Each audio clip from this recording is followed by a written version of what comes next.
আসসালামু আলাইকুম। এখন আপনারা দেখবেন সংবাদ শিরোনাম। বিদেশ যাত্রার জন্য অনুকূলে নয় খালেদা জিয়ার শারীরিক অবস্থা। মেডিকেল বোর্ডের সবুজ সংকেত পেলেই আসবে এয়ার অ্যাম্বুলেন্স।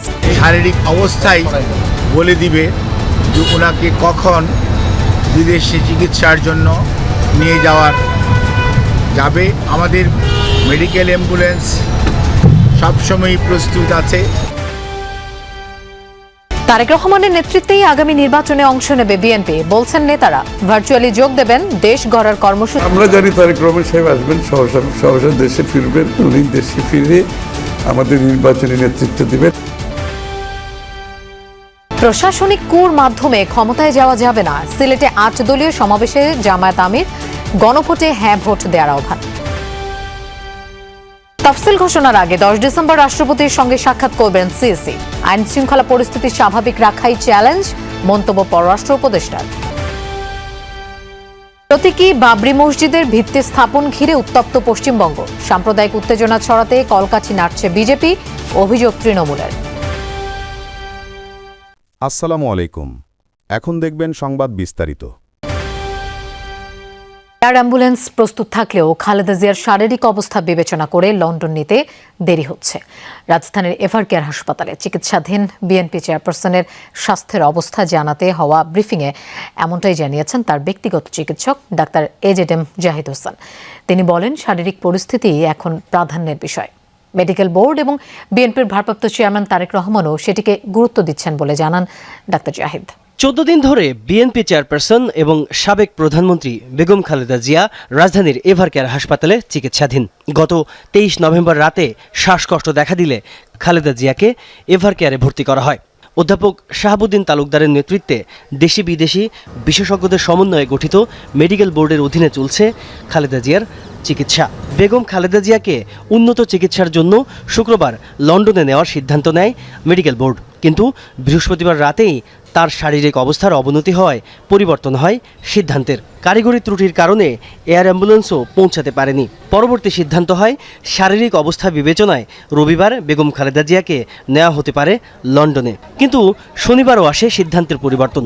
খালেদা জিয়ার চিকিৎসা নিয়ে বিকেলে সাংবাদিকদের ব্রিফ করেন ব্যক্তিগত চিকিৎসক ডাক্তার এজেডএম জাহিদ হোসেন। বলেন, এয়ার অ্যাম্বুলেন্স প্রস্তুত আছে, কিন্তু খালেদা জিয়ার চিকিৎসা কেন্দ্রিক নিরাপত্তার বিষয়টি প্রাধান্য পাচ্ছে।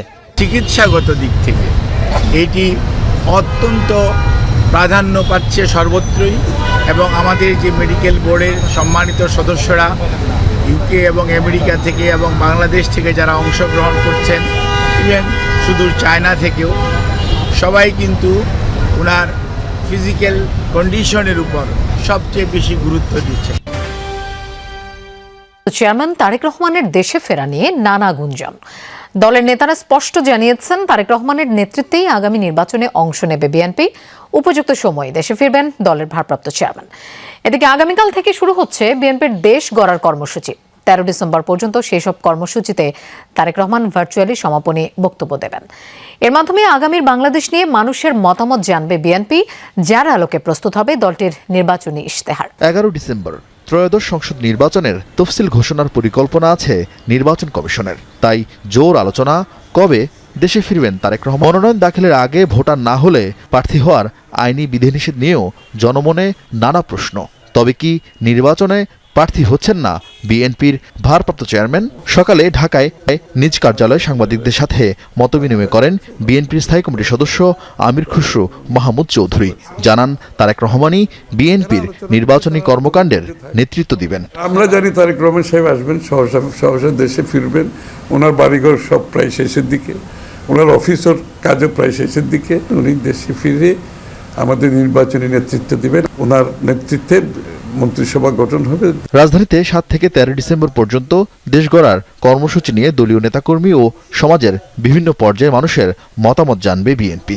2 পর্বে সাজানো সেই কর্মসূচির সব আয়োজনে ভার্চুয়ালি সমাপনী বক্তব্য দিবেন তারেক রহমান।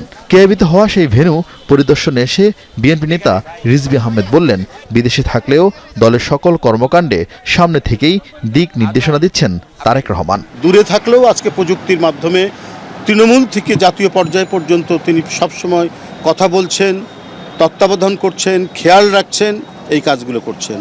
উনি জনগণের প্রতি ওনার যে দায়িত্ব এবং অঙ্গীকার সেই অনুযায়ী তিনি যখন মনে করবেন সব কিছু মিলিয়ে যখন মনে করবেন তিনি তখনই আসবেন এবং জনগণের নেতৃত্ব দিবেন, বিশ্বাসী নয়।